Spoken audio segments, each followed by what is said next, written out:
الحمد لله وحده والصلاة والسلام على من لا نبي بعده أما بعد أعوذ بالله من الشيطان الرجيم بسم الله الرحمن الرحيم وقرن في بيوتكن ولا تبرجن تبرج الجاهلية الأولى وعن ابن عباس رضي الله تعالى عنه عن النبي صلى الله عليه وسلم أنه لعن المتشبهات من النساء بالرجال والمتشبهين من الرجال بالنساء. وعن أبي هريرة رضي الله تعالى عنه قال قال رسول الله صلى الله عليه وسلم قال لعن رسول الله صلى الله عليه وسلم الرجل يلبس لبسة المرأة والمرأة تلبس لبسة الرجل أو كما قال عليه الصلاة والسلام.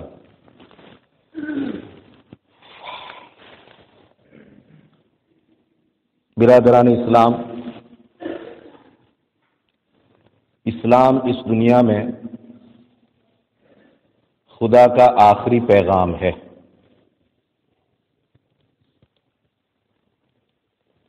اور یہ تمام انسانوں کے نام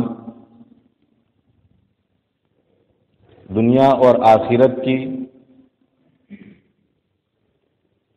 تمام قسم کی کامیابیوں کا پیغام لے کر کے آیا ہے. اس میں حضرت آدم علیہ السلام کی پشت سے جنم لینے والی وہ دونوں قسمیں جس کو مرد اور عورت کہا جاتا ہے، ان دونوں کے لیے اسلام آخری پیغام بن کر کے آیا ہے.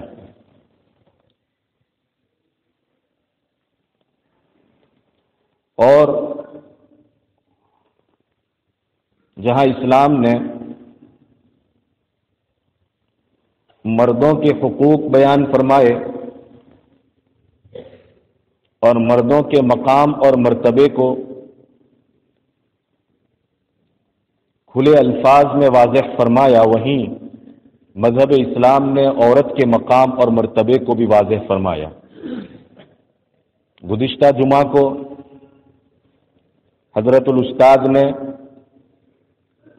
مرد اور عورت کے رشتے کے تقدس اور پوترتا کو بیان فرمایا تھا.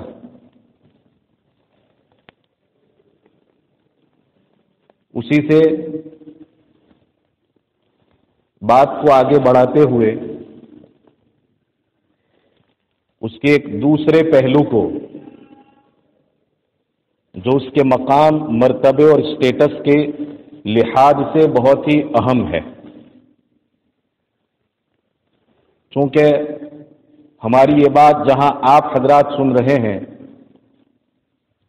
وہیں ہماری خواتین اور مستورات بھی اپنے گھروں میں بیٹھ کر کے سن رہی ہیں. جہاں دوسرے ذریعوں سے،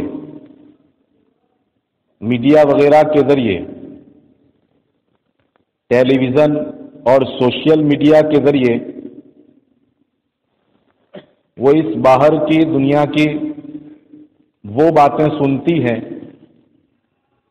جو کسی حد تک انہیں اپنے مقام اور اسٹیٹس کے بارے میں احساس کمتری اور لگھوتا گرنتھی میں مبتلا کر دیتی ہیں. نتیجہ یہ ہوتا ہے کہ وہ یہ سمجھ بیٹھتی ہیں کہ واقعی میں اسلام نے ہمارے ساتھ ناانصافیاں کی ہیں اور پرسنل لا کے موقع پر جیسا کہ اس وقت کا ہمارا سلگتا مسئلہ اور انتہائی سینسیٹیو مسئلہ جس کو کہتے ہیں ٹرپل طلاق کا مسئلہ ہے، اس بارے میں کچھ ایسی خواتین کہ جن تک یا تو ہماری یہ بات حقیقت میں پہنچی نہیں تھی، یا جنہوں نے اپنے اسلام کا اور اسلام نے انہیں جو مقام اور مرتبہ دیا ہے اس کی اسٹڈی اور ابھیاس نہیں کیا تھا، یا کہہ لیجئے کہ دین سے دوری تھی اور اسلامی معاشرے اور سماج سے بہت حد تک دور چلی گئی تھی، یا یہ کہ وہ کسی پروپیگنڈے کا شکار ہو گئی، اور یہی تیسری بات زیادہ محسوس ہو رہی ہے کہ ہماری یہ مستورات اور خواتین ان طاقتوں کا جن کو اسلامو فوبیا کہا جاتا ہے، اسلام دشمنی کہا جاتا ہے، جو کسی بھی حد تک ایری چوٹی کا زور لگا کر کے اسلام کو بدنام کرنے کے لیے گھر کے ہی افراد کا استعمال کرنے کی انتہائی ناپاک کوششیں کر رہے ہیں۔ ایک تو ہے انسان کو بدنام کیا جائے کسی اور کے راستے سے، مگر کسی کو بدنام کیا جائے اسی کے گھر کے فرد سے، یہ بہت ہی خطرناک اور ناپاک کوشش ہے۔ تو اسلام دشمنی کی بنیاد پر ہماری ان مستورات کو پروپیگنڈے کا شکار بنا دیا گیا، اور کچھ پرسنٹیج ٹرپل طلاق کے جو واقعات اس ملک میں پیش آ رہے ہیں انہیں بڑھا چڑھا کر کے پیش کیا گیا، اور یہ ان کے دماغ کے اندر بٹھا دیا گیا کہ واقعی میں اس مسئلے میں اور اس جیسے کئی مسائل میں، صرف ایک مسئلہ ہی نہیں ہے، اس جیسے کئی مسائل ہیں جن مسائل میں مذہب اسلام نے نعوذ باللہ آپ کے ساتھ انصاف کا معاملہ نہیں کیا ہے۔ تو آج میں نے جو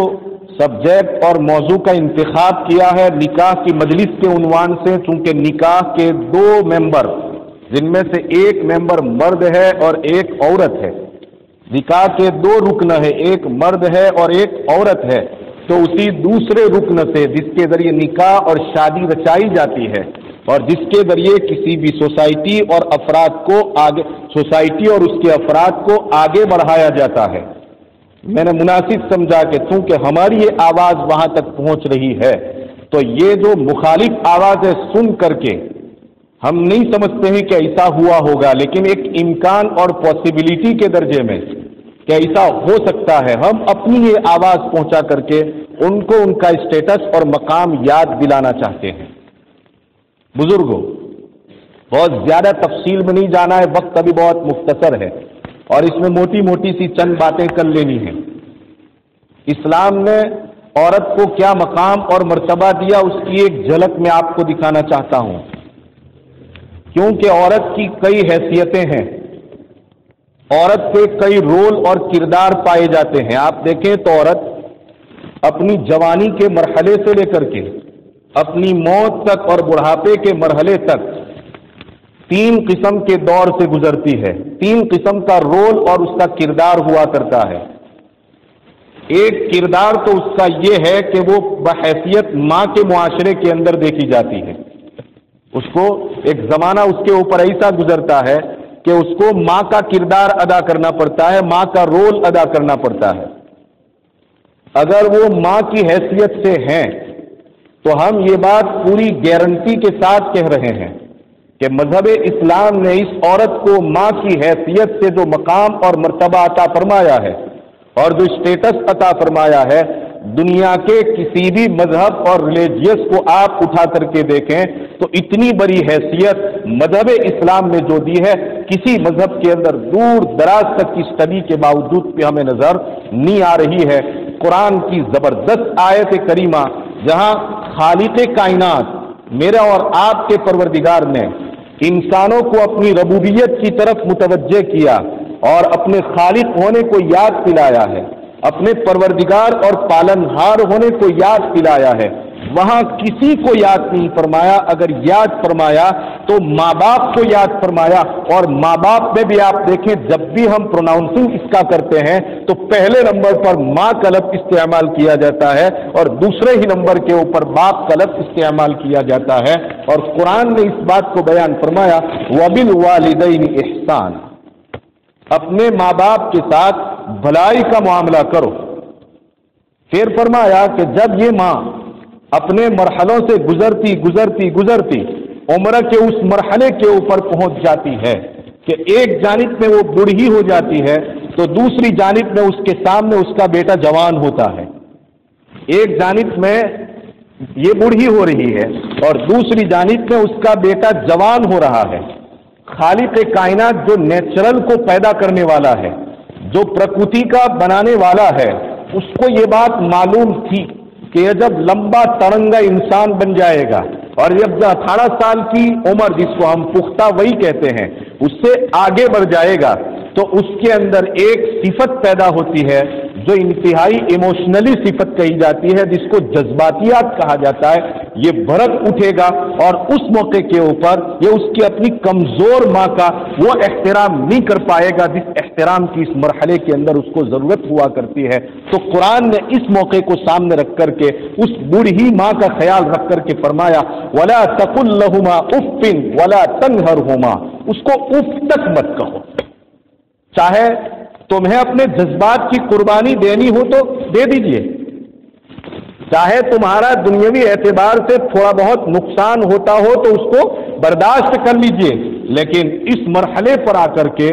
تم جو ہے اس کا ہاتھ پکڑو، اس کو برا بھلا مت کہو۔ قرآن نے تو بڑے عجیب و غریب انداز سے کہہ دیا کہ لا تقل لہما اف، اس کو اف تک مت کہو، بڑی لمبی چوڑی تفصیل ہے، اس میں نہیں جانا ہے۔ ولا تنہرہما، اور اس کے ساتھ جب تم گفتگو کرو اور بات چیت کرو تو ذرہ برابر بھی اس کو جھڑکو نہیں، ولا تنہرہما، بلکہ کہا وقل لہما قولا کریما، انتہائی محبت سے لبریز پیار بھرے انداز میں، ایسا انداز کہ وہ ماں اپنے بیٹے کی زبان سے ماں کا لفظ سنتے ہی پانی پانی ہو جائے اور اس کو اس بات کا احساس ہو جائے کہ ہاں میں نے جس بیٹے کو اپنی کوکھ سے جنم دیا ہے وہ بیٹا آج جس مٹھاس اور پیار کے ساتھ اور جتنی محبت کے ساتھ مجھے ماں کہہ کر کے پکار رہا ہے، اس کو جنتے وقت مجھے جتنی تکلیفوں کا احساس ہوا تھا، آج وہ تمام تکلیفیں اس کے اس محبت بھرے اور میٹھے بول کو سن کر کے میرے نزدیک کافور کی بھی حیثیت نہیں رکھتی۔ یہ احساس، یہ مذہب اسلام نے ماں ہونے کی حیثیت سے اس کو مقام عطا فرمایا۔ نبی پاک علیہ الصلوۃ والسلام فرماتے ہیں عورت جب تو ماں ہوتی ہے تو سن لے، جب تو ماں ہوتی ہے تو تیرے قدموں کے نیچے جنت ہوا کرتی ہے۔ سیدھا سا مطلب بیان فرما دیا قرآن نے کہ کسی بھی صورت کے اندر معاشرے میں اس عورت کو، اس صنف نازک کو، جس کو نازک کوالٹی کہا جاتا ہے، اس کو کسی بھی صورت کے اندر تم نظر انداز نہیں کر سکتے ہو۔ ہاں، اس کے ویلیو کو تم گھٹانا چاہو تو نہیں گھٹا سکتے ہو۔ آخری درجے کی بات بیان فرما دی کہ اگر تیرا عقیدہ آخرت ہے اور مرنے کے بعد تجھے دوبارہ زندہ ہونا ہے، اس بات پر تیرا یقین ہے تو سن، ماں کی خدمت کر کے آنا وہاں پر، اس لیے کہ اسی کے قدموں کے نیچے میں نے جنت رکھی ہے۔ ایک صحابی رسول نے آ کر کے نبی پاک علیہ الصلوۃ والسلام سے سوال کیا تھا، یا رسول اللہ، میرے سب سے اچھے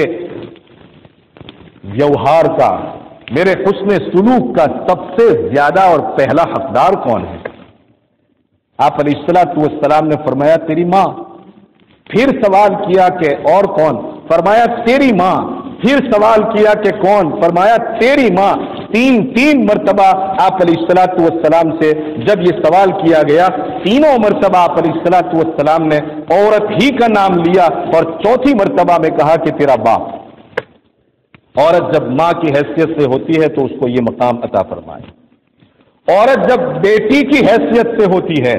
ایک ایک درجہ اس کا دیکھیں، مرحلہ وار، یہ صرف چند مسائل کو دے کر کے چاکلیٹ اور ٹافی کی شکل میں اس کے منہ میں دے دیے جائیں اور اس سے اس کے سمجھ لیا جائے کہ اس کے جسم کے پورے نیوٹریشن اس کو مل گئے ہیں اور جتنے وٹامنس کی اس کو ضرورت ہے وہ تمام کے تمام وٹامنس اس کو مل گئے ہیں۔ میں سمجھتا ہوں کہ یہ بہت بڑی کہہ لیجئے کہ ناقلی کی اور بیوقوفی کی اور حماقت کی بات ہے۔ کیا یہ چند مسائل حکومت وقت کی طرف سے یا کسی بھی پارٹی کی طرف سے یا کسی بھی جماعت کی طرف سے حل کر دیے جائیں تو کیا ہماری مستورات کے مسائل حل ہو جائیں گے؟ ہرگز ہماری